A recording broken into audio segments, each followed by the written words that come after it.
Right, hello. I thought I'd do a quick video on a couple of plants I haven't mentioned. I thought I'd let you know what's going on. So next to the gunner here we've got a Camellia.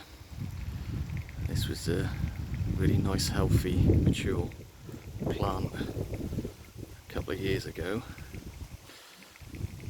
So I moved it. So originally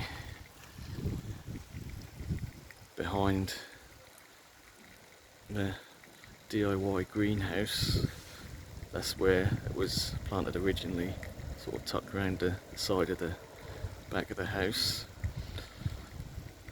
Always done well, flowered lovely every year, really nice pink big flowers. But on building the greenhouse, I thought I'd move it. Didn't get a huge amount of roots with it, and obviously it has suffered the consequences. So if I could have got more roots, that probably would have done better. I did cut a lot of the foliage and branches back over the last, so this was maybe 2 years ago that was moved, and it looked like that was dead for the first year. This year it's put on some new leaves and did put out a couple of flowers. Obviously by the looks there's a lot of dead branches in there, so I will cut that back.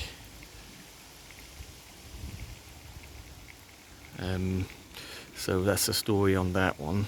So I think it is going to recover very slowly. It's obviously got to build a lot more roots before it starts showing any decent growth on top. But we'll see if we get any flowers next spring on that. So yeah, that is a standard Camellia, evergreen, but doesn't look like it at the moment. So there's one plant I haven't shown or talked about before. So I've got another one at the back here between the cord lines and in front of the tree fern here. So I've sort of tucked here behind the back of this split leaf Philodendron. Is Mahonia soft caress. So this is quite a nice exotic looking foliage, reminds me a little bit like a palm tree foliage. There are several types of Mahonia. You get the ones that look a bit more like holly, I think, sort of the sharper leaves.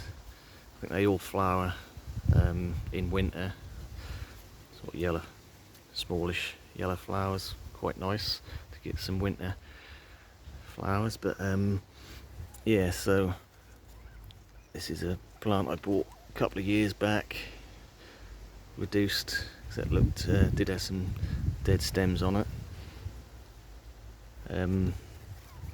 Obviously it's a nice sort of shady position. I think they prefer the shade, and there's some overhead cover obviously with the cord lines and the tree fern there, so it don't get frosted too much in the winter. I think they can. I think the winter we just had, it did lose a little bit of the foliage on the late frosts we had, but it has put on new growth. As you can see, the slightly lighter green new growth. So yeah, it's a nice little plant for a shady corner. Seem to be pretty hardy.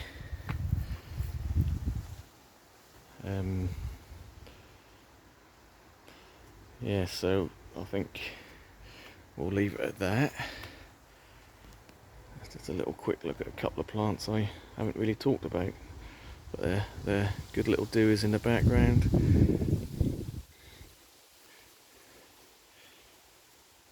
Right, thanks for watching.